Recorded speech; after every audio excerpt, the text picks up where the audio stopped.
Paradox number 1. The liar paradox.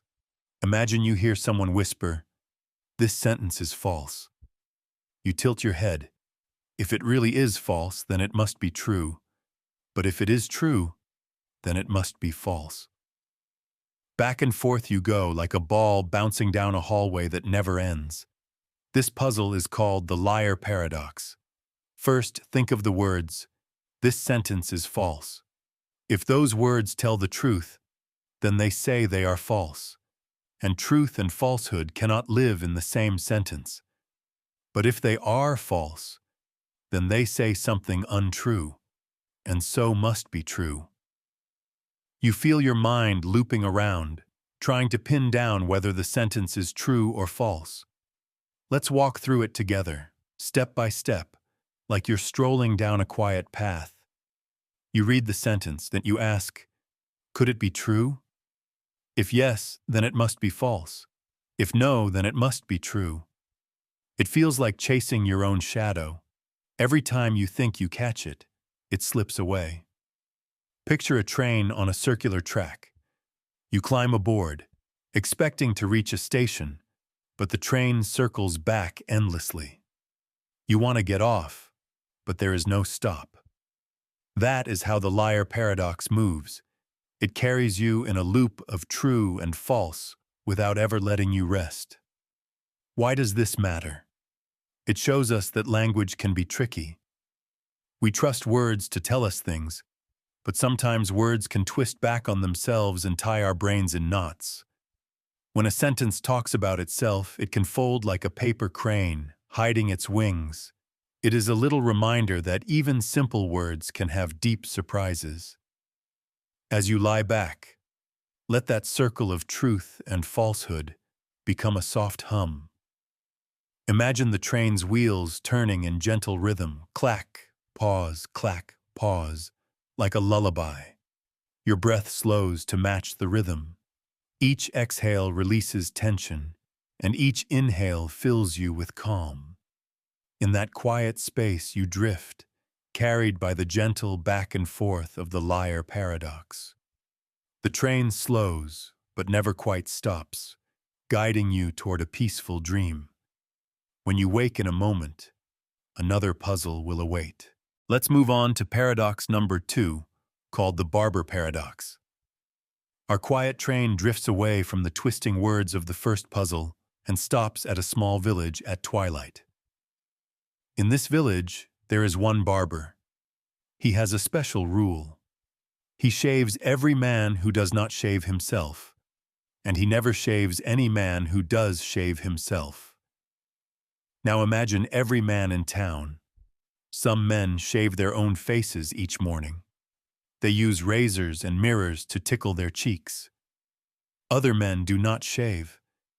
They go to the barber's shop to get a clean face. The barber loves his rule. He keeps it and follows it every day. One warm evening, you see the barber standing at his sink. He looks at himself in the mirror. You ask quietly, does the barber shave himself? If he shaves himself, then he is a man who shaves himself. His own rule says he cannot shave any man who does shave himself, so he must not shave himself. But if he does not shave himself, then he is a man who does not shave himself. His rule says he must shave every man who does not shave himself. Then he must shave himself, and so we spin around like leaves caught in a gentle swirl. This rule is fair and simple for all the other men. But when the rule must apply to the barber, it traps him in a loop. He cannot follow the rule no matter what he does. It is like walking on a path that curves back to where you started. You take one step forward, and then the path bends and takes you back. The barber's dilemma shows us that even clear rules can twist us into knots if they must apply to themselves. Our minds like simple paths with a start and an end. But some puzzles bend back on their own steps. The barber stands there, razor in hand, caught between his rule and his own reflection. Picture the village at sunset. Clouds glow pink above houses. A breeze brings the smell of fresh bread. The barber's sign swings by the door. Now imagine sitting on a wooden bench outside his shop. You watch his reflection. You hear the razor glide like a whisper. You feel the question, who shaves the barber? This puzzle matters because it shows how rules can knot themselves when they turn inward. A rule that seems clear can trap its own maker. As you listen, let your breath slow. Feel lanterns glow in your mind. Let the barber's question drift away like a quiet song in the night. Down the road waits paradox number 3, ready to guide you deeper into dreamland. Let's move on to paradox number 3, called the Achilles and the tortoise paradox. Our gentle village fades behind us, and we find ourselves on a long, straight road at dawn. On this road, Achilles, the fastest runner you've ever heard of, is taking an easy jog. Just ahead of him is a little tortoise, moving slowly, with a head start. Imagine the sun is rising, the sky turning soft pink, and birds chirping in nearby trees. Achilles says, "I'll catch the tortoise in no time." And off he goes. He runs to the spot where the tortoise began. But when he arrives, the tortoise has moved a bit farther ahead. Achilles races to that new spot, but again the tortoise is just beyond his reach. Achilles runs to that next spot. Yet again, the tortoise creeps onward.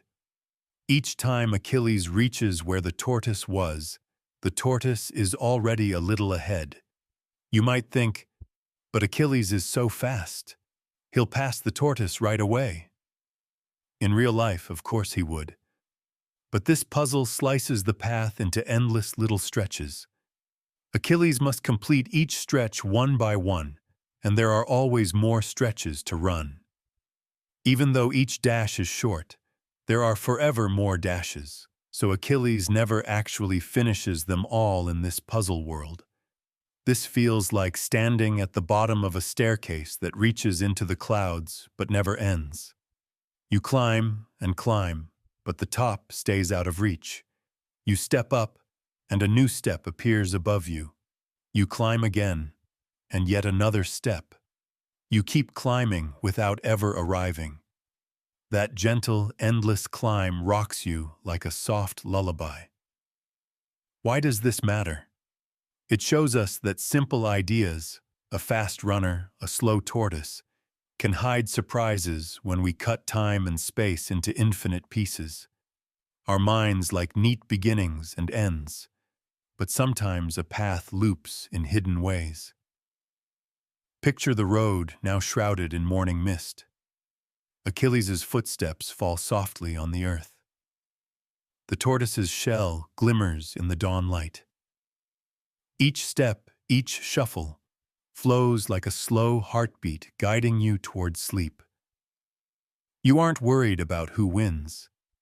You simply feel the calm rhythm of the chase. Feel your breath match that rhythm. With each inhale, you rise slightly. With each exhale, you sink deeper into calm. Let the endless steps carry you gently toward rest. Just around the bend, another quiet puzzle waits, ready to stretch your mind in a new way as you drift further into peaceful dreams. Let's move on to paradox number 4, called the ship of Theseus. Our quiet road and the slow tortoise have faded behind us. Now we stand at a gentle harbor, where a large wooden ship rocks softly in the dawn light. Imagine a grand old ship named Theseus. Its wood is strong, its sails are tall, and its deck creaks under your feet. Day by day, the ship sails on new adventures. Over time, a few planks of wood crack or wear out. The sailors take them off and replace them with fresh, new planks. One by one, old planks are swapped for new ones. First one here, then another there. until every single board on the ship has been replaced. You might think, is that still the same ship? If it is the same ship, then what makes a ship itself? Is it the wood? Is it the shape? Or maybe it's the name people give it. But if you keep changing every piece, you begin to wonder if it is really the same ship at all. Now imagine that someone collected all the old planks as they came off the ship. They used those old boards to rebuild a second ship. Suddenly, there are two ships. One is Theseus's ship with all new wood. The other is made of the old planks. Which one is the true ship of Theseus? Are they both the same? Or is neither truly the same? This puzzle shows us that even simple ideas, like building a ship, can become tricky when you change parts slowly. It asks us to think about identity. When we see something every day, we call it the same thing. But if all its parts change, is it still the same thing? It is like a puzzle that sails in circles. You can make the puzzle even more personal. Think about your own body. Over time, many of the cells in your body grow old and are replaced by new cells. In fact, almost every part of you changes in a few years, yet you still feel like the same person. What is it that makes you really you? Is it your memories, your name, or something deeper inside? As you imagine the two ships bobbing on calm water, let your mind float with the gentle waves. Feel the wood's soft creak under your hand. Hear gulls calling in the quiet sky. The question of which ship is real drifts through your thoughts like a soft breeze. With each breath, you settle more deeply into calm. The harbor glows with lantern light, and the sea whispers against the hulls. Let the gentle lapping water carry you toward rest. Beyond the bright lanterns and the two ships, another puzzle waits to guide you further into peaceful dreams. Let's move on to paradox number 5, called the grandfather paradox. Our two ships have drifted away, and now we stand beside a quiet old clock tower at the edge of town. The moon hangs low in the sky, and its silver light spills across a small, dusty path that winds toward the past. Imagine a young explorer who builds a time machine. The explorer steps inside and sets the dials to long ago, to the day their grandfather was a boy. With a whirl and a click, the machine hums to life. The explorer steps out into the past, into a world with different clothes and horse-drawn carriages. The explorer is curious. They walk through green fields and find their grandfather as a child, playing by a stream.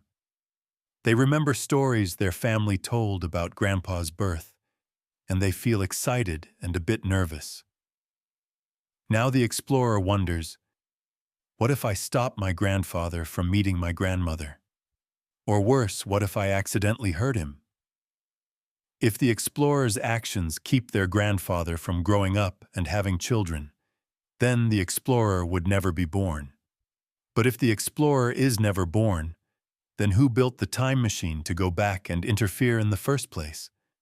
You feel the puzzle twist like a vine growing around a tree.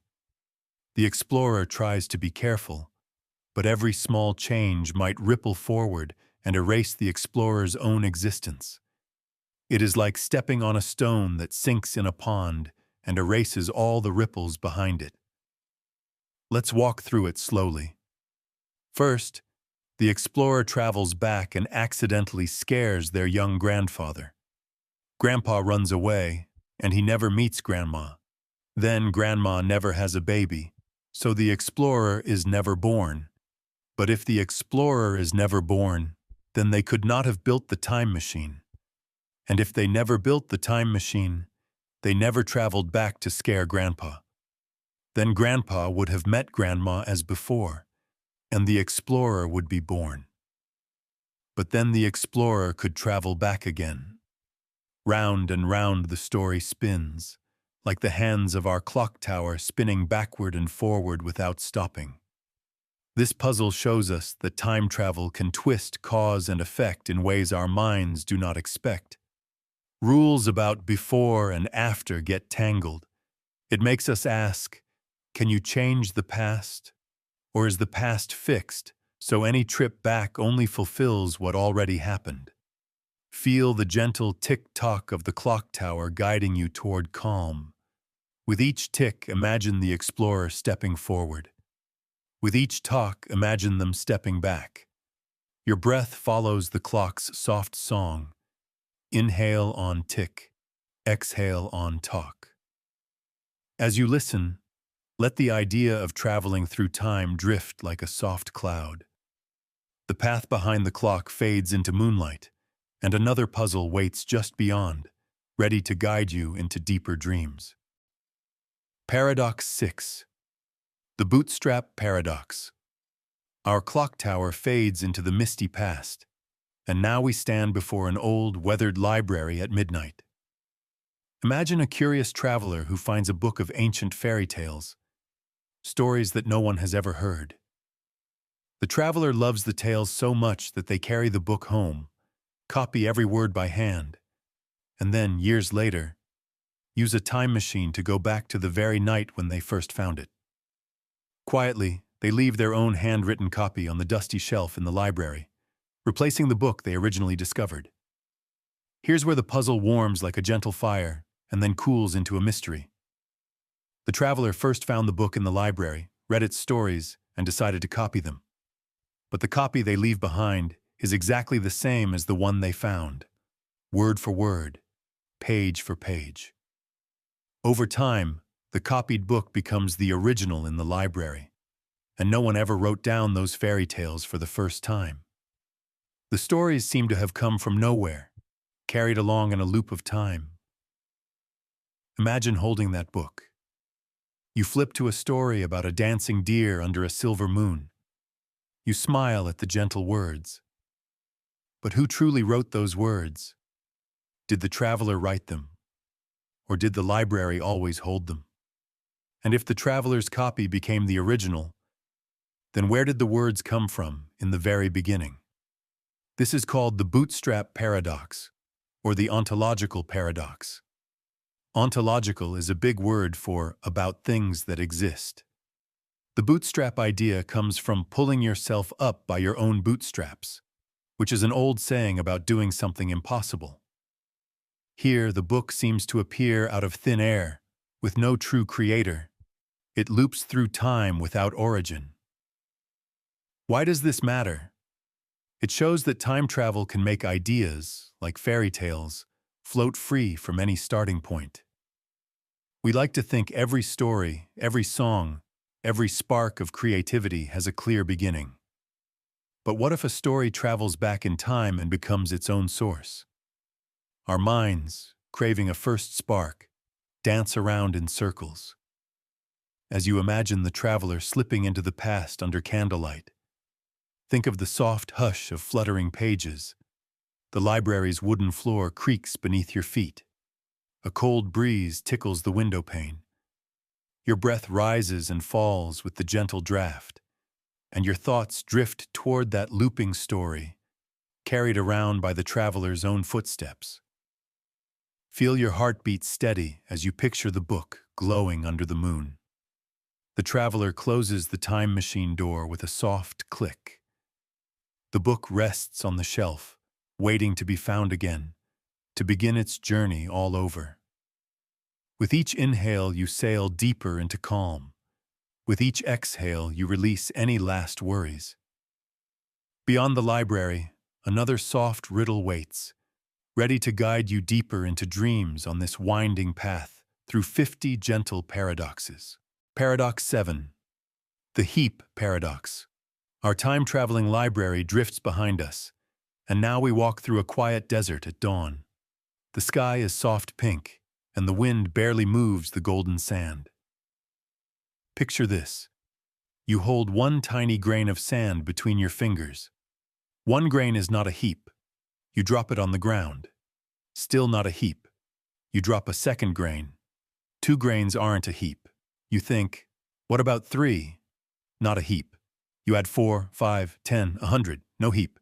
But if you keep adding grains, one by one, grain after grain, soon the pile looks big. At some point, you have what you would call a heap of sand. Yet you never saw one single grain turn the pile into a heap. This gentle puzzle is called the heap paradox, or the Sorites paradox. Sorites is a fancy word that comes from the Greek word for heap. It shows how our words can be fuzzy. We like to say, 5 is small, a million is big. But we struggle to say exactly when small becomes big. We slice the world into tiny changes, and then we wonder where the slice becomes a whole. Let's walk through it slowly, like stepping through soft dunes. You drop grain number 1, not a heap. You drop grain 2, not a heap. You keep dropping 3, 4, 5, 100, 1,000, 10,000. No heap yet.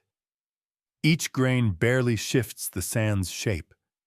You can't point to the moment it becomes a pile, yet you know that a smooth mound of sand is a heap. The change was so small each time that your eyes and mind didn't notice the exact turn. You feel the puzzle swirl, like wind lifting dust into the sky. Imagine you and I sitting on a low dune, watching the sun climb. We draw a face in the sand with one finger, watching how each little grain rolls away. We ask ourselves, when does our drawing become just a part of the dune? Small changes add up until they become big. That is the heart of the heap paradox. Why does it matter? It shows that some ideas don't have hard lines. Tall, old, heap, they can be fuzzy. Real life often moves in gentle waves rather than sharp edges. Leaves turn color over days, seasons shift without a click, and people grow up step by step. As you lie down to rest under that pink sky, let your breath match the slow drift of sand. Inhale, feel grains settle. Exhale, feel them shift a little. Let that soft rhythm carry you towards sleep. Beyond the dunes, another gentle puzzle waits, ready to guide you further into dreamland. Paradox 8. The Raven Paradox. The soft dunes slip away, and our path takes us into a quiet, moonlit forest. Tall oaks stand like silent watchers, and fireflies drift between the trunks. As we walk, you hear a gentle caw far above. A raven perches on a branch, its black feathers gleaming like wet stones. You pause and think of a simple rule you once learned. All ravens are black. It sounds safe and clear. But here in the hush of night, that rule folds back on itself in a surprising way. Let's call our rule, if something is a raven, then it is black. In logic, this is called a universal statement. We believe it by looking at many black ravens and never seeing a blue or red one. That seems like good proof, until we meet a green tree frog. A green tree frog is not black, and it is certainly not a raven. At first you wonder, why would a frog matter? But in the curious world of this puzzle, every non-black, non-raven thing also seems to confirm the rule. Because if it were a raven that isn't black, that would break the rule. But since the frog is not a raven and not black, it quietly fits the rule's pattern. Imagine gathering 1,000 green frogs and shiny red apples under the oak trees. Each time you spot another non-black, non-raven object, you carry it home as proof that all ravens are black. The basket of proofs grows heavy with apples, rocks, frogs, even white clouds in the sky. Yet you still haven't seen a blue raven, so your rule stands. Strange, isn't it? A green apple and a red leaf feel as helpful to your rule as another black crow in flight. This puzzle is called the Raven Paradox, first told by a thinker named Carl Hempel. He showed that observing non-black, non-raven things, like brown chairs or yellow lemons, counts as evidence for all ravens are black. That feels odd, because we usually look for more ravens to check their feathers. We don't gather every red shoe in the world. But logic says the green apple matters just as much. Let's stroll deeper between the trees as this idea settles in. You carry your basket of strange proofs. Inhale the cool night air. Exhale and feel the breeze brush your skin.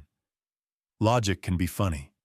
It can shift our sense of proof and push us to gather red apples when we want black birds. It teaches us that the way we test ideas shapes what we notice. Why does the raven paradox matter? It shows that our everyday sense of checking facts can hide hidden twists. We tend to look for things that fit our idea, like black ravens. But if we listen to strict logic, we must also notice everything that isn't a black raven.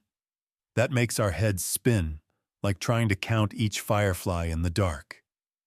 Each tiny light matters to the big picture, but they flicker in and out of sight. As you settle beneath an oak, let your thoughts drift on the soft rustle of leaves. Feel your breath match the gentle dancing of fireflies. Inhale slow, exhale longer. The raven's caw fades into the night, and your mind finds a quiet corner where logic and wonder rest side by side. Beyond these oaks, another puzzle waits, ready to guide you deeper into silent dreams. Paradox 9. The unexpected hanging paradox. The firefly-lit forest fades behind us as we step into a quiet prison yard just before dawn. A tall stone wall stands around the yard. Inside, a thoughtful prisoner paces under pale lantern light. He has received strange news from the judge. He will be hanged one evening next week, and the day of the hanging will be a surprise. The prisoner must not know the day in advance. The prisoner sits on a cool bench and carefully thinks through the judge's plan. In his mind, he says, "The hanging cannot be on Friday, the last day. If I stay alive through Thursday night, I will know Friday is the only day left. Then it won't surprise me, so it can't be Friday." He stands and shifts on his feet. If it is not Friday, then Thursday becomes the last day. But if I live until Wednesday night, I will know Thursday is coming. It would no longer be a surprise, so it cannot be Thursday. He crosses Thursday off his list with a small nod. In the hush of the yard, he rules out Wednesday by the same reasoning, and then Tuesday and Monday too. Step by step, he whispers each name and scratches it out in his mind. There is no day left for a surprise hanging, he concludes proudly. He leans back and breathes a quiet sigh, certain he has outsmarted the judge. But next Wednesday morning, the guard appears at his cell door and says, "Time to come with me." The prisoner's heart leaps. He thought he had figured it all out. Yet today is the day, and it surprises him completely. He walks through the tall gate, lantern light dancing on the stone floor, each footstep echoing like a heartbeat.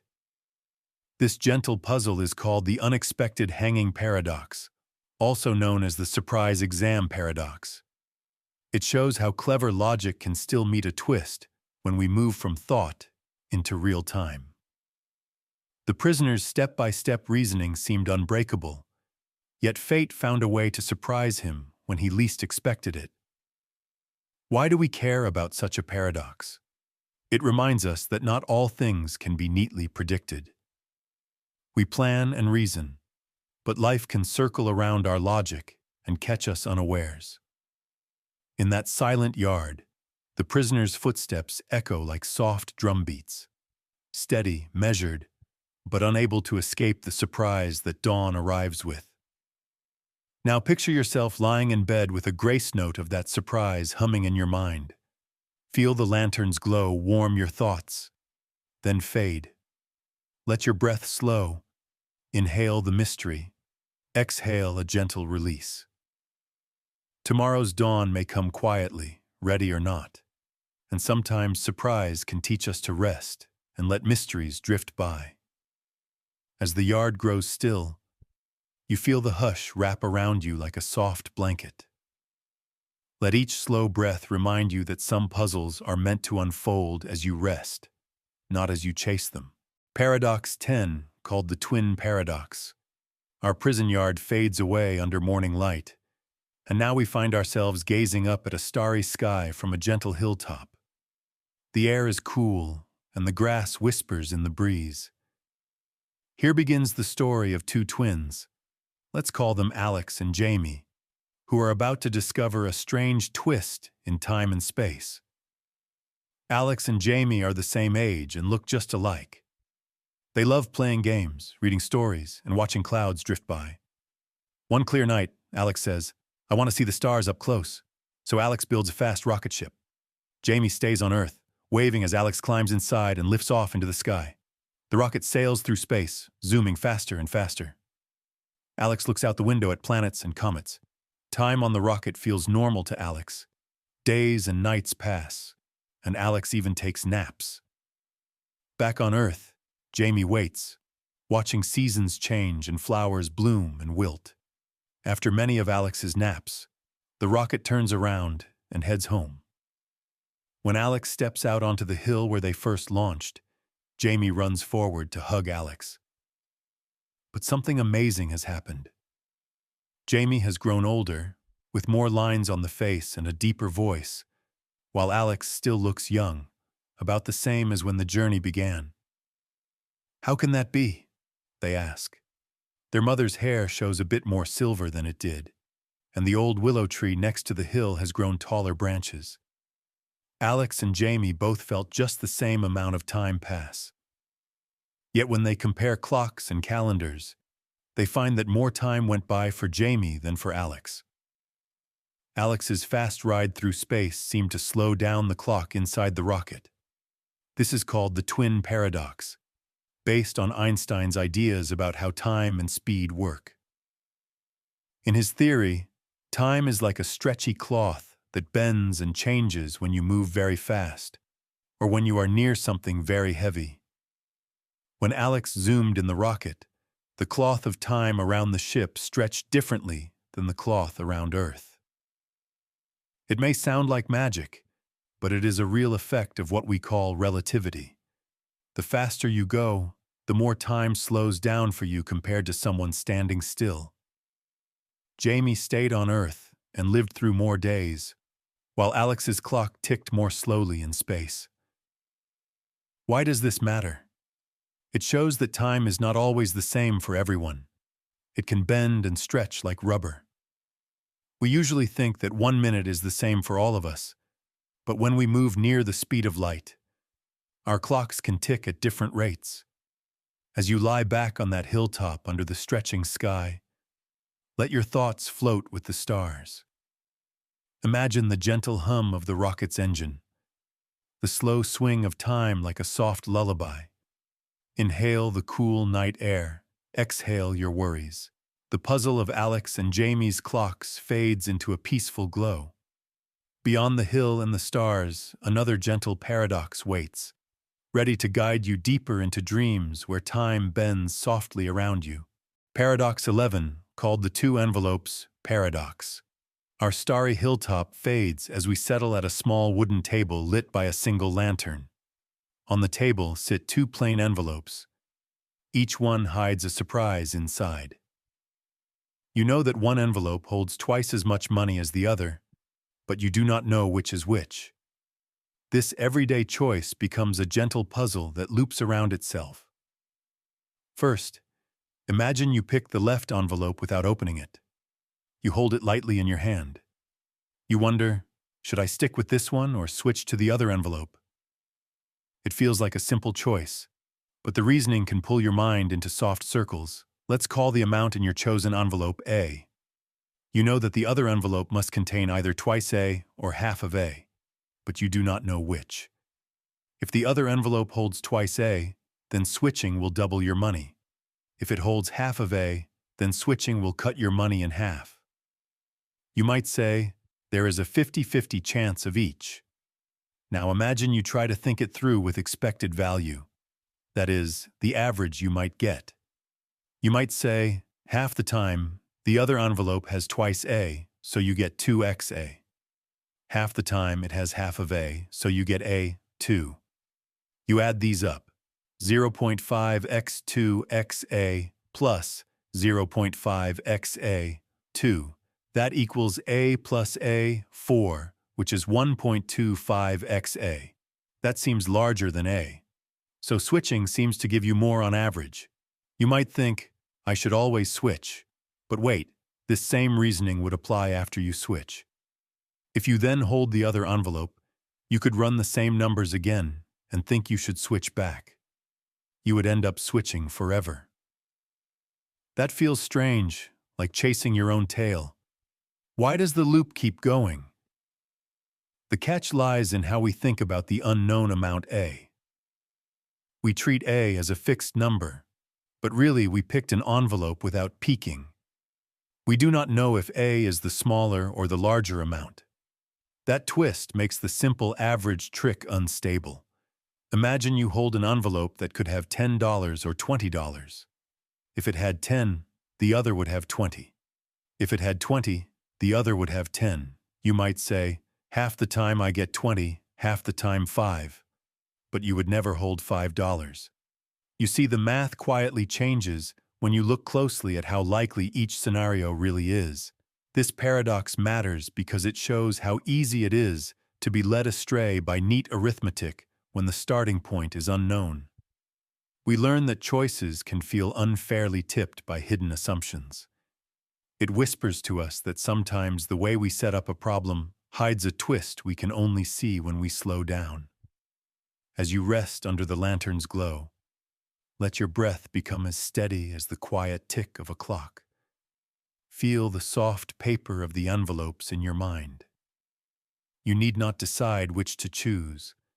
Instead, let the gentle loop of the two envelopes paradox rock you towards sleep. Beyond this table, another quiet riddle waits, ready to guide you further into a world of peaceful wonder. Paradox. 12 called the crocodile paradox. The lantern's glow fades as we leave the wooden table and step onto a warm riverbank at dusk. Fireflies dance above the water's edge, and a gentle breeze ripples the reeds. Here, a hungry crocodile lurks in the shallows, eyeing a toddler at the water's edge. The toddler's father stands by, trembling with worry. The crocodile snaps its huge jaws and makes a strange promise. If you can guess what I will do next, I will return your child. If you guess wrong, I will keep the child. The father's heart pounds. He thinks, if I say, you will return my child, then two things could happen. If the crocodile does return the child, the promise holds. But if the crocodile does not return the child, then the father's guess was wrong, so the crocodile may keep the child. That seems to fit the deal. But then the father thinks again. He wonders, what if I say, you will not return my child? Let's follow that thought step by step. If the father says, you will not return my child, and the crocodile decides to return the child, then the father's guess would be wrong, because he said the child would not come back. But if his guess is wrong, then by the crocodile's own promise, the crocodile should keep the child. That would break the crocodile's action of returning the child.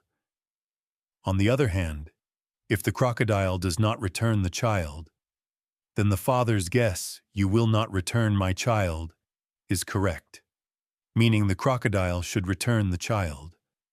But if the crocodile must return the child, then his action breaks the guess. The crocodile is stuck. Returning the child makes the father's guess wrong, so the crocodile must keep the child. Not returning the child makes the father's guess right, so the crocodile must return the child. This loop traps both father and crocodile in a puzzle with no clear way out. This is the crocodile paradox. It shows how promises about future actions can twist back on themselves when someone guesses about what will happen. A simple deal becomes a trap of logic that no choice can satisfy. Why does this matter? It reminds us that when we make rules or promises about something that must depend on a guess, we can tie ourselves in knots. We like clear deals: guess right, win; guess wrong, lose. But if the deal itself depends on the guess about a future action, the promise can't decide what to do without breaking its own rule. As you watch that moonlit river and hear the gentle splash of water against the bank, let your breath slow and settle. Picture the reeds swaying. The crocodile paused with its promise and the father lost in thought. Feel your heartbeat match the soft rhythm of the water. In this hush, let the crocodile paradox drift through your mind like a slow ripple, neither beginning nor end, guiding you gently towards sleep. Beyond those reeds, a new mystery waits, ready to sail you further into dreamland. Paradox 13. Called the Hotel Infinity Paradox. Our moonlit riverbank drifts away, and now we stand before a grand hotel that never ends, a shining tower with infinite floors and infinite rooms on each floor. Imagine a traveler arriving late at night, suitcase in hand, seeking a place to stay. The night clerk smiles and says, "Welcome to Hotel Infinity. We have plenty of rooms, infinitely many, and every room is already occupied." The traveler blinks. How can every room be taken if there are infinite rooms? The clerk explains kindly, "Don't worry, we'll make space." The clerk politely asks every guest in room number 1 to move to room number 2, every guest in room 2 to move to room 3, every guest in room 3 to move to room 4, and so on. Each guest steps one door down the hall. Suddenly, room 1 is empty. The traveler steps inside and curls up under a warm blanket, surprised but happy. As you lean against the hotel's marble lobby wall, you feel a soft breeze from the open door and hear the distant hum of elevators. The clerk's clever trick shows that even when a place seems full, infinity can offer more. By shifting every guest one room higher, the hotel makes room 1 free, yet keeps everyone housed. But the story does not end there. At dawn, a bus pulls up carrying infinitely many new guests, each wanting a room. The clerk greets them with a nod and a new plan. He asks the guest in room 1 to move to room 2, in room 2 move to room 4, in room 3 move to room 6, and in general, everyone in room N moves to room 2N. Now every odd-numbered room 1, 3, 5, 7, and so on is empty. Those are infinite rooms ready for the infinite newcomers. Each new guest takes an odd-numbered room. The first new guest goes to room 1, the second to room 3, the third to room 5, and so on without end. Your mind might whirl. How can a place be both full and still have endless spots? Picture the long, gleaming hallway stretching beyond sight, doors numbered 1, 2, 3, 4, and on and on. Light from high windows falls in stripes on the polished floor. You hear soft footsteps of guests shifting rooms, carrying luggage up and down. Yet the shifting never ends because the hotel never ends. This gentle puzzle is called the Hotel Infinity Paradox, inspired by a thinker named David Hilbert. It shows that infinite sets behave in surprising ways. In our usual world, if a hotel is full, you cannot squeeze one more guest inside. But with infinity, rules bend. You can add more guests into a place that seemed completely packed. Why does this matter? It teaches us that infinite is not just a really big number. It has its own curious rules. We learn that things we take for granted, like full or empty, can twist when we explore infinity. It opens our minds to new ways of thinking about space, size, and possibility. As you rest in that endless hallway, let your breath drift like a slow elevator ride. Inhale as the doors slide open. Exhale as they close gently behind you. Feel yourself sink into the soft hush of infinity, where rooms shimmer like stars in a vast sky. Beyond that never-ending hotel, another gentle paradox waits, ready to guide you farther into dreamland. Paradox 14, called the lottery paradox. Our endless hotel corridor dissolves into the bright lights of a small-town fairground. Booths line the path, and children laugh as they toss rings at bottles and win tiny prizes. At the very end, you see a big, colorful wheel labeled Grand Lottery. Next to the wheel sits a gentle-faced fair worker who explains the rules. There are 1,000 tickets for tonight's draw, each numbered from 1 to 1,000. You can buy a ticket for one shiny coin. At midnight, the fair worker will spin the wheel and pull one number from a box. The person holding that ticket wins the grand prize. You might think, if I buy a ticket, I probably won't win. After all, there are so many tickets and only one winner. Here is where the puzzle unfolds. For any single ticket, say ticket number 237, you can say, "This ticket will not win." That statement seems safe, because there is a 999 out of 1,000 chance it will lose. In fact, for each ticket from 1 to 1,000, you can firmly believe it will lose. Yet you also know with absolute certainty that one ticket must win. How can you believe every ticket will lose, and at the same time believe that one ticket will win?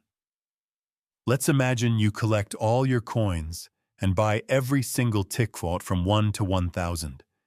You hold them in your hand and whisper, "None of these tickets will win." That feels odd, because you know someone must win. You might think, each ticket is unlikely to win on its own, but together those unlikely chances add up to a sure thing, a winner. Your mind feels the tug between each ticket will lose and there will be a winner. This is called the lottery paradox. It shows how our everyday ideas about belief and probability can clash. We trust unlikely events won't happen when they are rare. But if we string together many rare events, like each ticket losing, we end up expecting something impossible, that no ticket wins, yet the rules say exactly one ticket must win. Picture the fairground at midnight. Lanterns glow on the wheel, and a hush falls over the crowd. The fair worker gently shakes the numbered balls in a wooden box. You hold all your tickets, feeling the texture of the paper, the weight of possibility. You whisper to yourself, "Ticket 42 won't win. Ticket 73 won't win." And so on, up to 1,000. Then the fair worker reaches in and pulls out one ball. Your heart skips, because you know it must be one of your tickets. Why does the lottery paradox matter? It reminds us that believing things one by one can lead us into a trap when many unlikely events combine. In life, if you tell yourself that each drop of rain won't make a flood, you'd miss the steady patter that fills a river. Tiny, unlikely steps can add up to a sure result. As you watch the fair worker reveal the winning number, feel your breath slow and soften. Let the gentle spinner's click echo like a lullaby. Inhale the soft night air. Exhale your last worries. The lottery paradox rides the wheel's turning lights into dreams, and beyond the fairground, another quiet mystery waits to guide you deeper into peaceful sleep. Ask ChatGPT. Paradox 15, called the Monty Hall paradox. Our bright fairground fades as soft lights guide us into a cozy game show studio. 3 sturdy doors stand side by side. Behind one door is a shiny new car. Behind the other 2 are friendly goats. You step forward as the contestant. Your heart beats fast with excitement. The show's host smiles and says, Pick a door. If you pick the car, you win it. If you pick a goat, you get a goat. You look at the red, blue, and yellow doors. You tap the red one. Red feels right, you say. Before you open it, the host adds a twist. He will open one of the other two doors to show a goat. He promises never to open the door you chose or the one with the car behind it. You nod, wondering what comes next. The host moves to the blue door and clicks it open. A goat bleats and steps forward. You and the small audience chuckle. Now 2 doors remain closed, your red door and the yellow door. The host turns back to you and asks, "Would you like to stay with red or switch to yellow?" You think, now there are 2 doors, it must be a 50-50 chance. But here comes the gentle puzzle. Your first pick had 1 chance in 3 to be the car. It had 2 chances in 3 to be a goat. That never changed. If your first pick was the car, 1 chance in 3, then switching will make you lose. You would trade a car for a goat. But if your first pick was a goat, 2 chances in 3, then the host's goat reveal leaves the car behind the other door. In that case, switching wins you the car. 2 chances in 3 to win by switching, only 1 in 3 by staying. Imagine you play this game 3 times with 3 friends. Each friend picks a door, waits for the host to open a goat door, then chooses. If each friend always switches doors, 2 of them win cars and 1 gets a goat. If they always stay, only 1 wins and 2 get goats. Switching doubles your chance. Why does this matter? It shows that fresh information can change odds. You might think closed doors mean equal chances, but the host's action of opening a goat door gives you new knowledge. That knowledge shifts the odds. Instead of 50-50, it becomes 2 out of 3 for switching and 1 out of 3 for staying. As you listen, picture the soft click of the doors. Feel the warm glow of the studio lights. Let your breath match the slow rhythm of door open, door close. Each inhale warms your chest. Each exhale lets go of doubt. The Monty Hall paradox reminds us that careful thought about how we gain information can change everything. As the game show lights dim, your mind settles into a gentle hush, ready for the next puzzle around the corner. Paradox 16. Called the Pinocchio paradox. The bright stage lights of the game show dim and melt away, and now we step into a cozy puppet workshop filled with warm lantern light. Wooden marionettes hang from the ceiling, waiting for gentle hands to bring them to life. In the center of the room sits a small wooden boy, Pinocchio, crafted by the kind woodcarver Geppetto. His painted eyes seem to sparkle with wonder as he listens to the soft creak of floorboards beneath our feet. Pinocchio is not like other puppets. Whenever he tells a lie, his wooden nose grows a little longer. One quiet evening, he decides to try something curious. He looks around the workshop and says, "My nose will grow now." What follows is a gentle tangle that even the wisest puppet masters cannot untie. Let's think it through step by step. If Pinocchio's statement, "My nose will grow now," is true, then his nose must grow. But if it does grow, the statement was honest, not a lie. Because his nose only grows when he lies, it should not grow. That makes the statement false. Yet if the statement is false, then he did lie, and his nose must grow.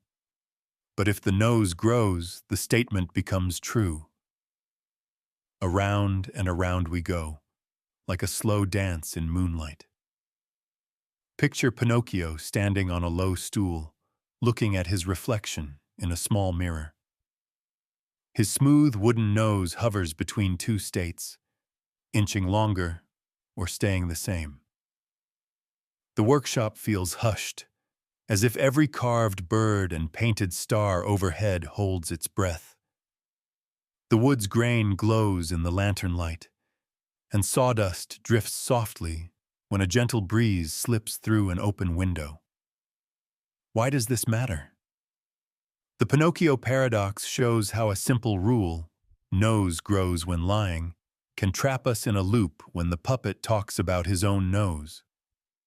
Even honest words can twist into knots when they describe what should happen next. It reminds us that language and rules can fold back on themselves in the gentlest, most playful ways. As you listen, imagine the scent of fresh pine and cedar in the air. Feel the soft glow of lantern light warming your cheeks. Each inhale brings the faint aroma of varnish and fresh-cut wood. Each exhale lets go of any tension in your body.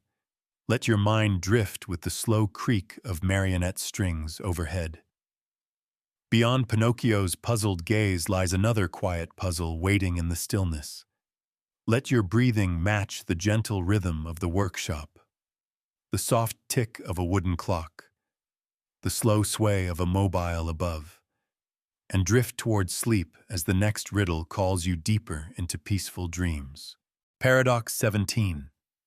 Called the arrow paradox.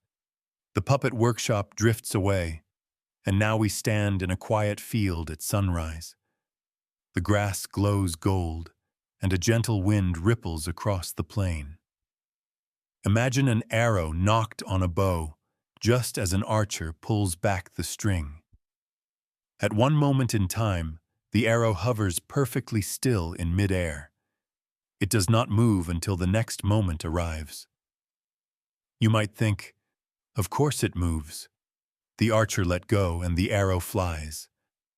But in each tiny slice of time, each single instant, the arrow occupies one exact spot. In that split second, it is not moving. It is simply there. Then the next instant arrives, and the arrow is in a new spot. Yet at no point in time does the arrow seem to travel through space. Each instant is like a freeze frame in a movie. Let's step through it slowly. Imagine time as a long line of dots. Dot 1, dot 2, dot 3, and so on. At dot 1, the arrow is here. At dot 2, it is a tiny bit ahead. At dot 3, it is a bit farther.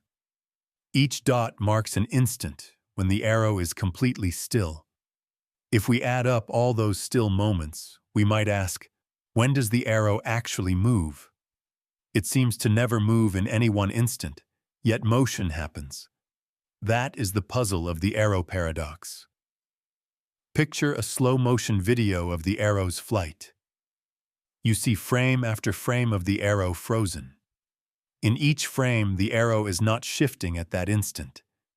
If every frame shows stillness, where does motion come from?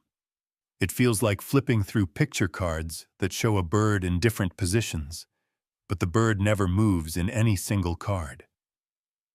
Movement appears only when we flip the cards quickly. Why does this puzzle matter? It teaches us that how we slice time can change what we see. When we cut time into tiny pieces, each piece shows stillness. Yet real life feels smooth and flowing. Our mind likes to think in neat bits, one moment here, the next moment there, but nature can flow through those bits without pausing. As you lie down under that open sky, let your breath follow the arrow's path. Inhale as the arrow is drawn back, held in stillness. Exhale as it glides forward through space and time. Feel each breath move you gently from one moment to the next. The arrow paradox reminds us that some puzzles live in how we look at time itself.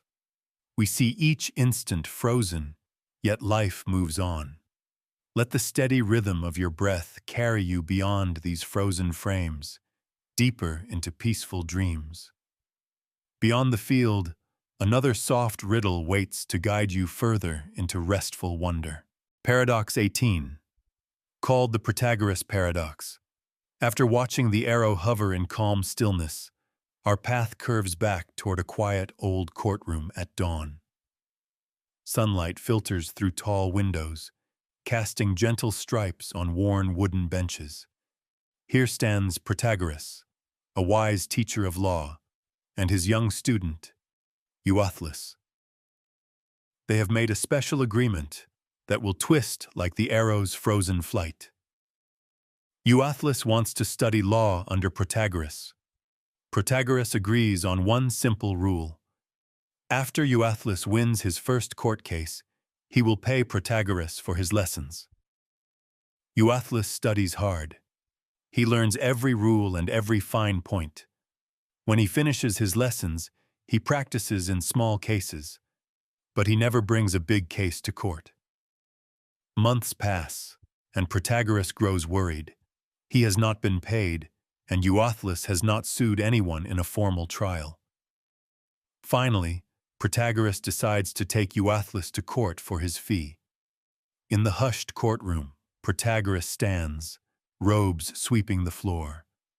He says, "Judge, my student owes me payment now, because he has not yet won any court case. I ask you to order him to pay me for my lessons." The room grows still as everyone waits for Euathlus's answer. Euathlus steps forward calmly. He says, "Honorable judge, if you rule that I must pay Protagoras, then I will have lost a court case. That means I won't have won my first case yet, so I shouldn't pay. But if you rule that I don't have to pay Protagoras, then I will have won a case, because I won this one. If I win this case, then by my agreement I owe Protagoras payment. So either way, I do not owe him, or I do owe him. The result loops back on itself." The judge, Protagoras, and all the spectators exchange puzzled glances. If the judge decides Euathlus must pay, Euathlus lost, so he shouldn't pay. If the judge decides he doesn't have to pay, Euathlus wins, so he should pay. The verdict collapses into a soft echo. There is no clear way to satisfy the deal without breaking it. This twist is called the Protagoras paradox, or the paradox of the court. It shows how a fair rule can become tangled when promises depend on future outcomes. A single promise that hinges on winning a case loops around itself like a circle that has no end. Why does this puzzle matter? It teaches us that some deals, even honest ones, can trap us when they refer to their own result. We like clear rules and yes or no answers. But this paradox shows that language about "if you win, you pay" can fold back and trap both sides in an endless loop.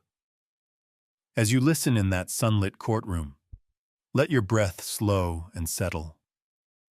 Imagine the judge's gavel paused mid-air, the wooden floor warm beneath your feet, the hush holding on every word. Feel your chest rise on each inhale and fall on each exhale, gently like a quiet bell. Let the Protagoras paradox drift through your mind like a soft question without an answer. Beyond that courtroom, another gentle riddle waits, ready to guide you further into peaceful dreams as you wander through these 50 paradoxes. Paradox 19. Called the berry paradox, the hush of the courtroom fades as we step into an ancient library lined with dusty shelves. The wood smells warm beneath your fingertips, and sunlight filters through tall windows, falling on rows of leather-bound books. In the center of a long oak table lies an open notebook and a quill pen, waiting for a curious mind to write. Here the gentle puzzle begins with words. Imagine we make a list of all the positive whole numbers that can be described in English using 10 words or fewer. For example, the number of days in a week, is 7, and that phrase has 5 words. It fits our list. The number of sides on a triangle is 3, also 5 words. You keep adding numbers and their short descriptions to the list until you run out of phrases with 10 words. Now ask yourself, what is the smallest whole number that is not on the list, meaning it cannot be described in 10 words or fewer? That number surely exists somewhere beyond all the ones you listed. Let's call it n. Because it is the smallest number not definable in 10 words, we can describe it in this simple phrase: the smallest positive whole number not definable in 10 words. That phrase has only 9 words. Here we meet the Berry paradox. Our number n was supposed to be impossible to describe in 10 words or fewer, yet we just described it in 9 words. The definition loops back on itself and traps us in a gentle knot. If the phrase truly names n, then n is defined in 9 words, so n should have been in our original list after all. But if n were in the list, it would not be the smallest number not definable in 10 words. Around and around we go, chasing the definition that undoes itself. This paradox shows how language can tangle when we let words refer to their own meaning. We try to measure numbers by the length of their descriptions, and suddenly our measure changes the thing we are measuring. It whispers that some puzzles live in the space between words and ideas, where what we say reshapes what we mean. As you sit at the table, quill in hand, imagine the soft scratch of pen on paper and the hush of pages turning. Your breath matches the rhythm of the pen's gentle strokes. Inhale as a thought forms. Exhale as a word appears. The Berry paradox drifts through your mind like a leaf caught in an endless swirl of definition and meaning. Beyond the library's silent stacks, another quiet riddle waits, ready to guide you deeper into restful wonder as you wander through these 50 mind-bending puzzles. Paradox 20, called the Schrodinger's cat paradox. The hush of the ancient library drifts away, and we find ourselves in a quiet attic under a sloping roof. Moonlight filters through a small window, and dust motes dance in the beam. In the center of the room sits a sealed wooden box on a low table, and beside it rests a curious metal clockwork device. Inside the box lies a cat, Schrodinger's cat, along with a tiny sealed vial of harmless sleeping gas linked to a spring-loaded hammer inside the contraption. Here begins the gentle puzzle of life and unlife at the same moment. Imagine the experiment. If a harmless random timer inside the device reaches a certain point, it releases the small hammer which breaks the vial and releases the gas. That gas makes the cat quietly fall asleep. If the timer does not reach that point by a set time, the vial stays intact and the cat stays awake. Before we open the box, the cat's fate depends on chance, sleep or awake. In everyday life, we think something is either one way or the other. A cat is alive and awake, or a cat is asleep. But what happens if we never peek inside the box? According to the puzzle, until someone opens the lid and looks, the cat is somehow both asleep and awake at once, a blend of both states. It feels like having a coin that is both heads and tails until you flip it and see which side lands up. Let's imagine holding the key to open the box. You lift your hand, ready to peek. In that moment before you look, the cat's state is both possibilities superimposed. It lives in a quiet, in-between place. Then you open the box, and in an instant, the cat is either peacefully snoozing or rubbing its whiskers and blinking at you. Your act of looking settles the question. This is the Schrodinger's cat paradox, conceived by physicist Erwin Schrödinger to show how, at very small scales, things can act like waves or particles, and until we observe them, they don't pick one outcome. Schrödinger used the cat to stretch that idea into the world we see every day, where a cat can't really be both asleep and awake at once. Why does this matter? It reminds us that sometimes knowledge itself changes what we know. When you look at something, you join the story and help decide how it ends. Before we check, the cat's fate is a whisper of possibilities, a quiet hum in the dark attic.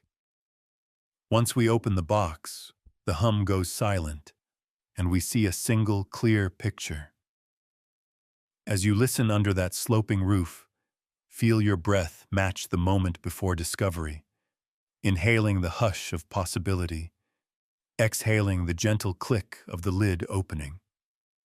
Let the mixing of states in your mind drift like moonlight on old floorboards. The Schrödinger's cat paradox carries you toward a soft place between wakefulness and sleep, where mysteries linger until you gently let them go. Beyond the attic's quiet corner, another soft riddle waits, ready to guide you deeper into tranquil dreams as you wander through these 50 mind-bending puzzles. Paradox 21. Called the Galileo's paradox. The quiet attic fades, and now we stroll through a sunlit meadow at dawn. Dew glistens on blades of grass, and tiny wildflowers nod as a gentle breeze passes. In this meadow, numbers begin to dance before your eyes, each one stepping forward to greet you. You notice something strange. The even numbers, 2, 4, 6, 8, and so on, seem to march alongside all the whole numbers, 1, 2, 3, 4, and so on. Yet there appear to be just as many evens as there are whole numbers. How can that be? Imagine you line up all the whole numbers, 1, 2, 3, 4, 5, 6, 7, 8, and so on, stretching beyond sight. Then you line up the even numbers, 2, 4, 6, 8, 10, 12, and so on, also stretching beyond sight. At first, you think there must be fewer evens, because every even is a whole number, but not every whole number is even. Yet when you pair them 1 to 1, match 1 with 2, 2 with 4, 3 with 6, 4 with 8, and so on, every whole number pairs with exactly one even number. There are no unmatched numbers on either side. This surprising match is Galileo's paradox. A wise thinker named Galileo Galilei noticed that the whole numbers and the even numbers seem like they should be different sets. One is a big set, the other is a smaller set. But when he tried to pair them up, he found they match perfectly, 1 to 1. That shows that infinite sets can behave in ways that go against our everyday ideas of size. Let's walk through it slowly, like wandering among the dancing numbers in the meadow. You see the number 1 link arms with 2, number 2 link arms with 4, number 3 with 6, and so on. Each number is happy to be matched. You look for an extra even number at the end, but there is no end. You look for an extra whole number, but there is no end either. Both lines go on forever, and the pairing never runs out. Why does this matter? It tells us that infinity can be strange. In our usual world, if we have 10 apples and 5 apples, we know one group is bigger. But with infinity, a full set and a part of that set can be the same size. You can count apples all day and still never finish, but you can count evens the same way. As you lie down on the soft grass under that bright sky, let your breath rise and fall with the gentle sway of flowers. Inhale as the numbers step forward, exhale as they bow, and let the next pair step up. Feel the meadow's calm wrap around you as the dancing numbers blend into a peaceful hum. The Galileo's paradox reminds us that some puzzles live in how we think about big and small. When you drift toward sleep, picture the infinite lines of numbers stretching beyond the horizon and pairing in quiet harmony. Beyond this golden meadow, another gentle mystery awaits to guide you deeper into your dreams. Paradox 22, called the Banach-Tarski paradox. Our sunlit meadow and dancing numbers fade away as we step into a bright artist's studio filled with round shapes and shining colors. Canvases lean against the walls, and in the middle of the room stands a smooth, solid ball of clay, perfectly round and heavy in your hand. Imagine you place that clay ball on a low pedestal, studying its curve under a lamp's soft glow. In the world we know, if you cut the clay ball into two equal halves, you can make two smaller balls, each half the size of the original. If you cut it into many tiny pieces, you can roll each piece into little balls, but together they make less clay than the full piece. That feels natural. You cannot make more clay by cutting, because cutting only divides or loses bits. Here begins the gentle puzzle of the Banach-Tarski paradox. A quiet pair of mathematicians named Banach and Tarski showed that in a world of pure geometry, and if you allows very strange cuts, you can split the original ball into a finite number of oddly shaped pieces, then move and rotate those pieces without stretching or bending them, and finally reassemble them into two complete balls, each exactly the same size as the first. It feels like magic. One ball becomes two full balls without adding any new clay.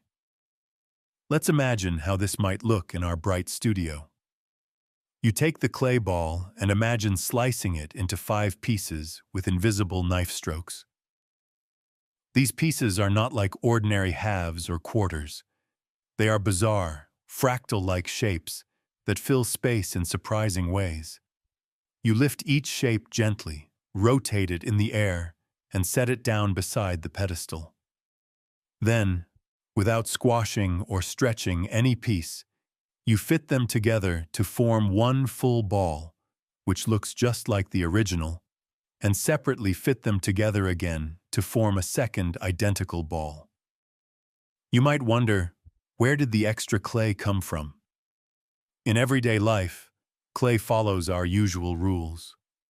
But the Banach-Tarski paradox shows that when shapes can be cut into infinitely detailed fragments, and when you allow pieces to rearrange in precise mathematical ways, our simple ideas about volume can break. It teaches us that in the abstract world of pure math, where pieces can be as wild as a lightning bolt's zigzag, a single shape can duplicate itself. Why does this matter? It reminds us that the rules of the very small, or of pure abstraction, can differ from the rules we feel with our hands. Clay and water droplets follow the laws of physics, but points and lines in an ideal space obey the logic of sets and infinity.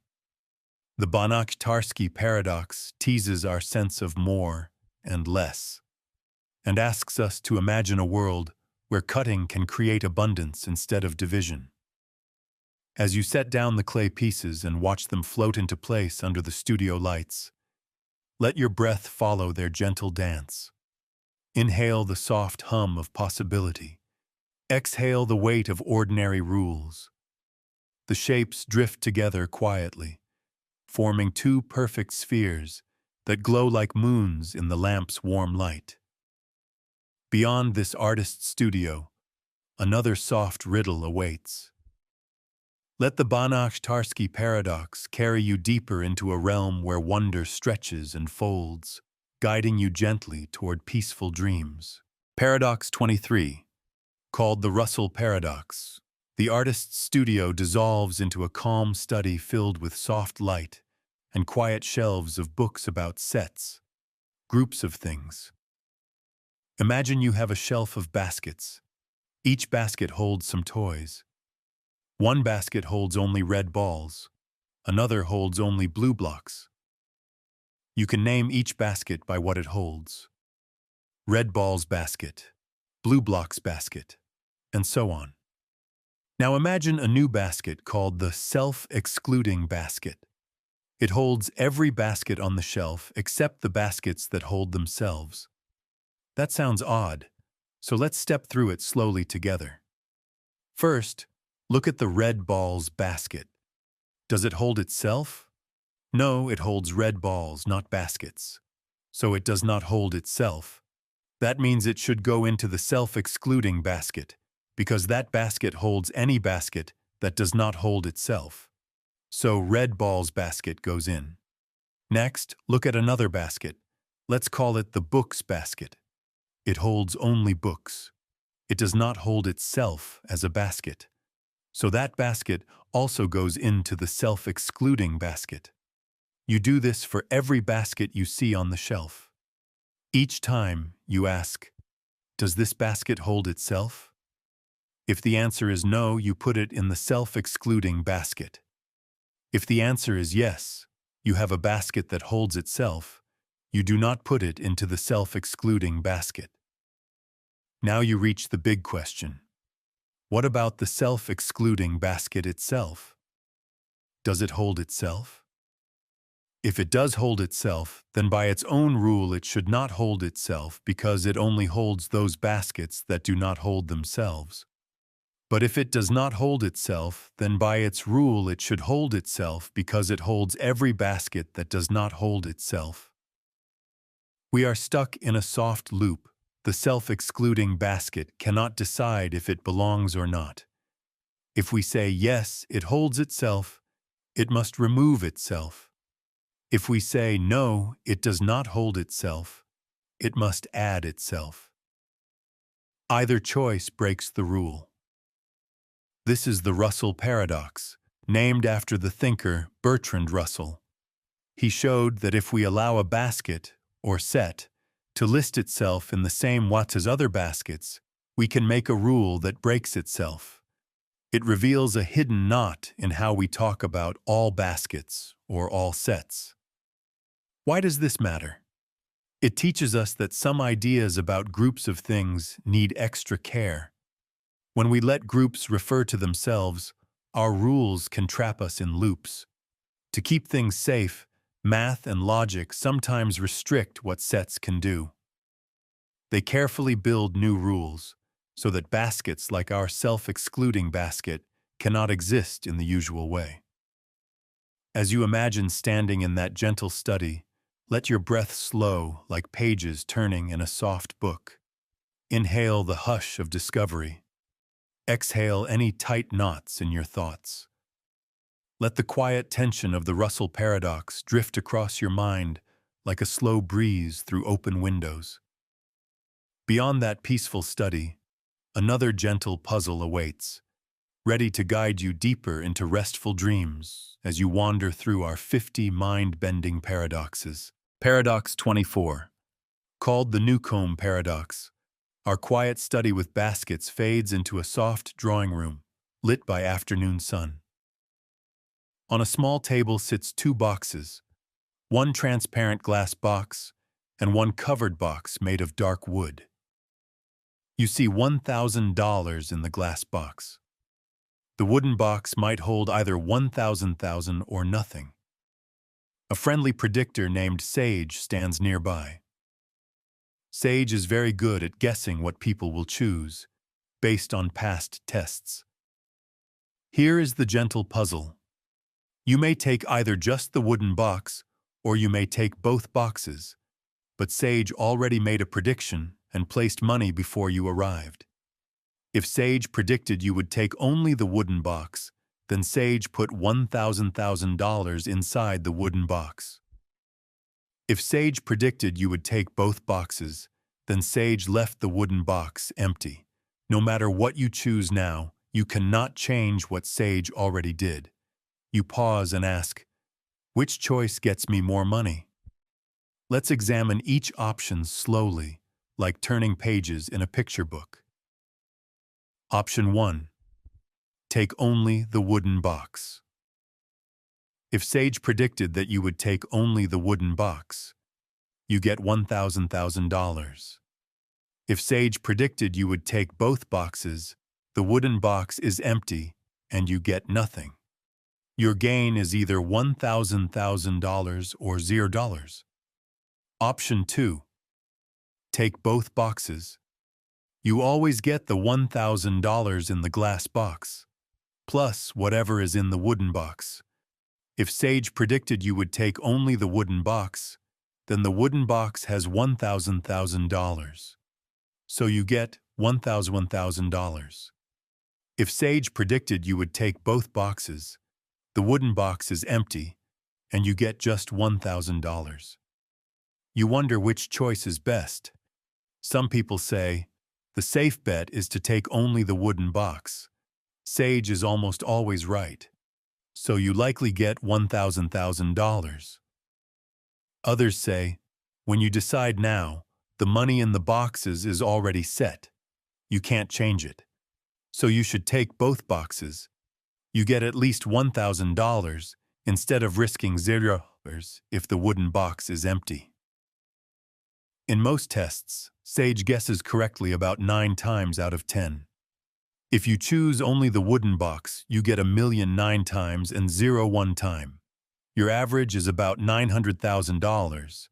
If you choose both boxes, you get $1,000 1 time and $1,000 9 times.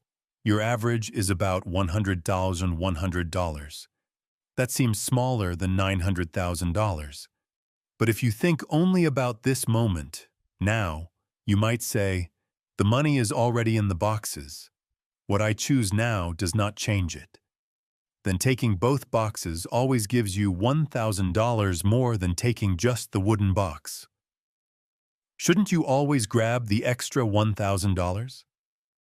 The Newcomb paradox shows how 2 clear ways to reason lead to different choices. One way trusts the predictor and reaches for the wooden box alone. The other way grabs both boxes, seeing extra money already waiting. Why does this matter? It teaches us that when we face a promise or a prediction, our choice can feel pulled both ways. Trust the rule or follow the moment. In life, we meet advice and facts that ask us to decide what matters more, what likely happened, or what we see now before our eyes. As you sit in that gentle drawing room, let your breath slow with the soft ticking of a small clock on the mantel. Inhale as the sun warms the boxes. Exhale as you feel the quiet tension of choice. The Newcomb paradox drifts through your mind like a whisper of what if, and carries you gently into the next riddle that guides you deeper into peaceful dreams. Paradox 25. Called the omnipotence paradox. The drawing room's sunlit peace drifts away, and we find ourselves in a great marble hall beneath a domed ceiling. Torches flicker along the walls, and in the center sits a gleaming throne. Upon it rests a crown that seems to glow with quiet power. As we step forward, a gentle voice echoes, "Here lives the ruler of all things." This ruler is said to be all-powerful. Whatever the ruler wishes can happen. Yet soon a soft puzzle appears. You hear someone ask, "Can the ruler make a stone so heavy that even the ruler cannot lift it?" That question creates an omnipotence paradox, a loop of power that twists on itself. Let's think it through together, calm and slow. If the ruler can make such a stone, then by definition, there is something the ruler cannot do, lifting that stone. That means the ruler is not all-powerful. But if the ruler cannot make a stone so heavy that even the ruler cannot lift it, then there is something the ruler cannot do, create the heavy stone. That also means the ruler is not all-powerful. Either way, we find a thing that the ruler cannot do. Imagine standing in that marble hall. The floor is cool under your feet. You walk to where the throne's maker pattern is carved into the stone, patterns of leaves and stars. You look at the crown's curves, imagining the ruler placing it on their head. You feel the hush of the hall, and you ask yourself, is there something too tall for even the tallest ruler to touch? Is there a weight too heavy for even the strongest arms to bear? This puzzle shows that some questions about unlimited power bend back on themselves. We like to imagine someone who can do anything. But if you ask them to do two opposite things, make a task they cannot do, you find a gentle knot. The omnipotence paradox teaches us that words like all-powerful can hide hidden loops when we try to stretch them to cover every possibility. Why does this matter? It reminds us that some ideas, like anything is possible, come with a soft boundary. When we push those ideas to the very edge, they can fold back and trap us in a circle of can and cannot. It whispers that language and logic sometimes meet at a crossroad, where all and nothing blend and twist. As you stand beneath the domed ceiling, feel your breath slow with the flicker of torches. Inhale the cool marble air. Exhale any tension in your shoulders. Let the echo of that single question, can the ruler make a stone too heavy to lift, fade into a gentle hum. The omnipotence paradox drifts through your mind like a soft feather caught in a quiet breeze, guiding you slowly toward a place where power and possibility drift softly into peaceful dreams. Paradox 26. Called the Sleeping Beauty paradox, the marble throne room fades, and petals drift through moonlit air as we step into a quiet rose garden at midnight. Dew sparkles on each bloom, and a gentle breeze carries the scent of night jasmine. There, on a soft velvet chaise, lies a girl named Beauty, dozing peacefully. This is where our next gentle puzzle begins. Beauty's friend, the wise guide, makes a plan. On Sunday evening, the guide gives Beauty a sleeping potion. Beauty falls asleep and hears, "When you wake, I will ask you what day it is." The guide leaves her side, and Beauty sleeps through the night until Monday morning. A soft voice wakes her, and she hears, "Good morning, it's Monday." The guide asks, "What do you believe is the chance that today is Monday?" Beauty thinks, "Of course it's Monday. I just woke." She whispers, 100%. But the story continues. After the question, the guide gives Beauty another potion, and she drifts back to sleep. When she wakes again, the guide does not say the day. Beauty opens her eyes in the same garden, same soft light, same scent of roses. She feels rested but dusty with dew. The guide asks again, "What is the chance today is Monday?" Now Beauty hesitates. She remembers waking once before, but she does not know if this is Monday's second waking or Tuesday's first waking. Here appears the Sleeping Beauty paradox. On Tuesday, the guide has planned that Beauty wakes a third time. Monday's second awakening and Tuesday's awakening feel the same. Beauty cannot tell them apart. Before she woke the first time on Monday, she knew it was Monday. But now she only knows she is awake and being asked the question. To answer, she must think of all the times she could wake. There are 3 wakings: Monday morning, Monday afternoon after the first potion, and Tuesday morning. She experiences 2 wakings on Monday and 1 on Tuesday. If she is equally likely to be in any of those 3 moments, then 2 out of 3 times her question, "Is it Monday?" would be answered on Monday. Only 1 out of 3 would be on Tuesday. So the chance today is Monday seems 2/3. Yet if she hears the guide say, "It's Monday," she would think it must be Monday. That answer feels like full certainty. The 2 answers, 100% and 2/3, both seem right depending on how Beauty thinks about her situation. Why does this matter? It shows how our beliefs can change when memory and time loops mix. Beauty's world is calm and magical, Yet her own waking moments tangle her sense of when. In life, when we lose track of time or memory, our best guess can shift between full confidence and careful doubt. As you rest among the roses, let your breath match beauty's gentle wakings. Inhale the cool night air. Exhale any surprise at uncertainty. Let the sleeping beauty paradox drift you toward sleep, where time flows softly and questions rest beside you until dawn. Paradox 27. Called the balls in the urn, paradox, our moonlit rose garden drifts away, and now we stand inside a bright laboratory filled with tall glass urns and blinking lights. On a white table sits an empty glass urn. Nearby, a friendly scientist with kind eyes holds a bucket of tiny, bright balls numbered 1, 2, 3, 4, and so on forever. The scientist explains the rules for today's experiment. At each minute mark, 1 minute from now, 2 minutes from now, 3 minutes from now, and so on forever, they will do 2 steps.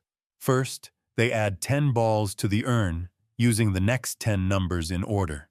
Second, they remove the ball with the lowest number remaining in the urn. For example, at 1 minute, they add balls 1 through 10, and then remove ball 1. At 2 minutes, they add balls 11 through 20, and then remove ball 2. At 3 minutes, they add balls 21 through 30, and then remove ball 3.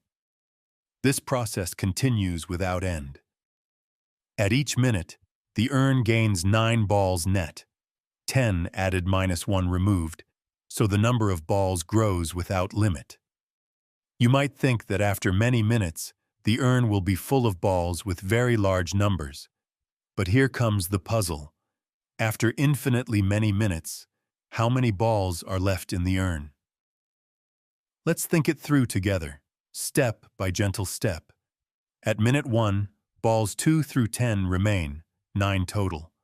At minute 2, we add balls 11 to 20, then remove ball 2. Now balls 3, 10, and 11, 20 remain, 17 total.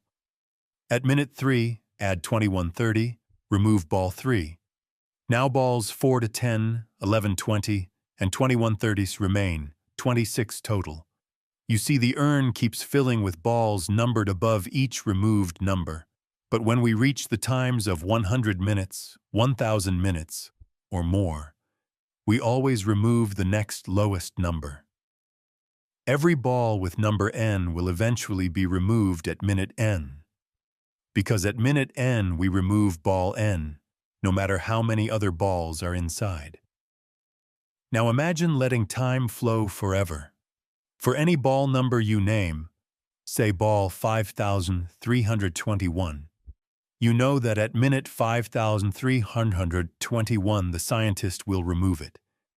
That means after that minute, ball 5321 will no longer be in the urn. And this happens for every numbered ball. There is no ball that escapes eventual removal, because each number n has its own turn to be removed. So after infinitely many minutes, you might expect the urn to be empty. Yet each minute the urn gained 9 balls that moment, and there was never a point when it was empty before. Each finite minute left many balls. But in the infinite limit, every single numbered ball has been taken out at its matching minute. This is the balls in the urn paradox, sometimes called the Ross-Littlewood paradox. It shows how infinite processes can surprise us. Even though the urn holds more and more balls at each step, at the infinite end, it holds none. Why does this matter? It teaches us that adding forever does not always mean something stays forever. When each item has a time to leave, the final result can be an empty space, even if that space seemed to fill endlessly. As you picture that clear glass urn and the gentle ticking of each minute, let your breath slow like the careful adding and removing of balls. Inhale as 10 new balls appear. Exhale as one slips away. The gentle rhythm soothes your mind, reminding you that even infinite puzzles can lead to quiet rest. Beyond this lab, another soft riddle waits to guide you deeper into peaceful dreams. Paradox 28, called the Preface Paradox. We leave the rose garden and pause at a simple writer's desk. On the desk sits a thick manuscript and an open notebook filled with notes. A thoughtful author is adding a preface before publication. This is where our next puzzle begins. Imagine you have just written a whole book, a story, an essay, or a history. At the end of the book, there are many statements, facts, and claims. You worked hard, double-checked your research, and corrected errors you found along the way. You feel proud of your work, but also honest enough to admit you might have missed something. So in the preface, you write, "I have done my best, but I may have made errors in this book." Inside the main text of the book, you believe each individual claim is true. You would not include anything you thought might be false. You are confident about every fact, every date, every idea you presented. Yet in the preface, you state that the book may contain mistakes. How can both things be right? You believe all the statements one by one, but you also believe that at least one of them might be wrong. This is called the preface paradox. It shows how our everyday ideas about belief can conflict when we move from single claims to a whole collection. Step through it slowly. You list 10 facts in your book. You checked each one carefully. You believe fact 1, fact 2, and so on up to fact 10. You have good reasons to believe each fact. You then write, "I might be wrong about some of these facts." That phrase means you believe there is at least one mistake in the book. You believe one or more of the 10 facts is false, but you also believe each fact is true. You trust each one separately. How can you believe every fact and also believe that one of them is false? This loop traps you in a gentle conflict. You have confidence in each claim, yet you admit doubt about the group as a whole. The preface paradox reminds us that personal honesty can lead to this tension. We trust our work, but also admit we are human and might have slipped up. Why does this matter? It helps us see that belief is not always consistent when we move between parts and the whole. We can have strong reasons to trust each item, yet lose certainty when we carry all those items together. Everyday life is full of details we trust, but when we step back, we worry about our own mistakes. As you picture the author closing the manuscript and setting down the pen, let your breath settle. Inhale as you think of each fact checked with care. Exhale as you feel the gentle honesty of the preface. The preface paradox drifts through your mind like pages turning softly, guiding you further into thoughtful rest. Beyond this quiet room, another paradox waits to lead you deeper into tomorrow's calm dreams. Paradox 29, called the Moore Paradox. We leave the writer's desk behind and now sit in a cozy reading nook with a cup of tea on a small table. A soft lamp glows nearby, and you pull a warm blanket around your shoulders. This next puzzle begins with a simple sentence that feels odd when spoken aloud. Imagine you look out the window and see raindrops sliding down the glass. You know it is raining. At the same time, you say to yourself, "It is raining, but I do not believe it is raining." Those two parts can both seem true in your mind, but together they create a strange loop. You cannot really believe it's raining, and at the same time honestly say you don't believe it. This is called the Moore Paradox, named after the philosopher G.E. Moore. He pointed out that certain statements look like normal beliefs, but they trap the speaker in a gentle contradiction. Let's step through it slowly. First, You see water falling outside. Your senses tell you it is raining. You trust what you see. The gray clouds, the steady drip on the window pane, the sound of soft splashes on the ground. You form the belief it is raining. That belief feels solid. Next, you say aloud, I do not believe it is raining. You are stating your own mind's state. You are claiming that you lack the belief that it is raining. But you just formed that belief a moment ago when you looked out the window. So by saying, I do not believe it is raining, you are describing yourself as believing something that you do not believe. That part feels false, or at least confused. Yet the first part, it is raining, felt true. Both parts can seem to describe your mind. One is about the world, the other about your own belief. Neither part is self-contradictory on its own. You can believe it is raining. You can also, if you are confused or joking, say you do not believe it, but you cannot sincerely believe both. Saying it is raining, but I don't believe it is raining, feels like telling two stories at once. Why does this matter?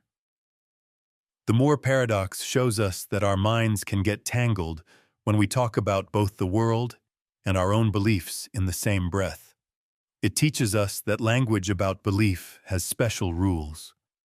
We can be wrong about the world, but when we describe our own mind's beliefs, we cannot honestly report a belief and deny having it at the same time.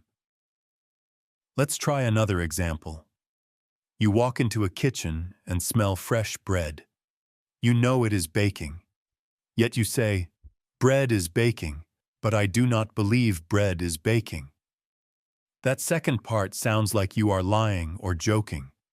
You cannot truly believe both parts. Your mind cannot hold the real belief and the denial at the same time. The paradox also works with other verbs of thought. You might say, I see a red bird, but I don't see a red bird. Or, I know that 2 plus 2 equals 4, but I don't know a 2 plus 2 equals 4. Each time one part seems straightforward, and the other part seems to deny exactly what you just affirmed. The combination feels incoherent. As you rest in that nook, let your breath slow. Inhale as you picture the raindrops falling. Exhale as you let go of any doubting thoughts. Feel the warmth of your blanket and the quiet of the room. The Moore paradox drifts through your mind like rain on the window pane, real in one moment, but a denial in the next, guiding you toward a calm place where beliefs settle softly without loops. Beyond this cozy corner, another gentle riddle waits. Let your thoughts rest on the ease of simple truth. It is raining. And leave behind the tangled, but I do not believe it, as you drift toward peaceful dreams. Paradox 30, called the Grelling-Nelson paradox after sitting in that cozy reading nook with rain on the window. We now enter a bright classroom with a big chalkboard and colorful posters of words. Today's puzzle is all about words that describe themselves and words that don't. First, let's learn two simple ideas. A word is called autological if it describes itself. For example, the word short is short. It has just 5 letters, so it is autological. The word English is in English, so it describes itself and is autological. On the other hand, a word is called heterological if it does not describe itself. The word long has only 4 letters, so it is not long, and it is heterological. The word polysyllabic is not polysyllabic when we say it here. It has only 14 letters but more than 1 syllable, so it does not describe itself and is heterological. Now here comes the twist. Think about the word heterological itself. Does heterological describe itself or not? Let's see. If heterological is heterological, then by definition, it does not describe itself. But if it does not describe itself, then it fits the rule for heterological words, which is words that do not describe themselves. That would make heterological autological, because it does describe itself by not describing itself. If heterological is autological, then it does describe itself. But autological means the word does describe itself. So if heterological describes itself, then it cannot be heterological. Yet heterological names the words that do not describe themselves, so it would not fit its own definition. Either way, we get a loop. If heterological describes itself, it shouldn't. If it doesn't describe itself, it should. We can't decide which is right. Let's walk through it more slowly. Imagine you draw a simple chart on the chalkboard. Word type short, autological long, heterological polysyllabic. Heterological. Now you write heterological in the first column and ask, autological or heterological? You try to circle heterological because that's the word's meaning. But if you circle heterological, you are saying the word doesn't describe itself. That means it describes itself by not describing itself, so you should circle autological. But if you circle autological, you are saying it describes itself, which contradicts its meaning. This is the Grelling-Nelson paradox. It shows us that language can tie itself in knots when we let words talk about their own meaning. Our simple idea of, does this word describe itself, leads to a loop with no clear answer. Why does it matter? It teaches us that words and definitions need care when they refer to themselves. In everyday speech, we pick words without worrying if they describe themselves. But when we think about words, we can trip over hidden loops in meaning. This puzzle reminds us that meaning can twist back on itself, and sometimes our own questions have no tidy solution. As you imagine stepping back from the chalkboard, let your breath slow with the soft scratch of chalk. Inhale as you think of short, fitting itself. Exhale as you let go of the knot around heterological. The Grelling-Nelson paradox drifts through your mind like shapes drawn in chalk, clear for a moment, then fading into gentle mystery. Beyond this classroom, another quiet puzzle waits, ready to guide you deeper into calm and restful dreams.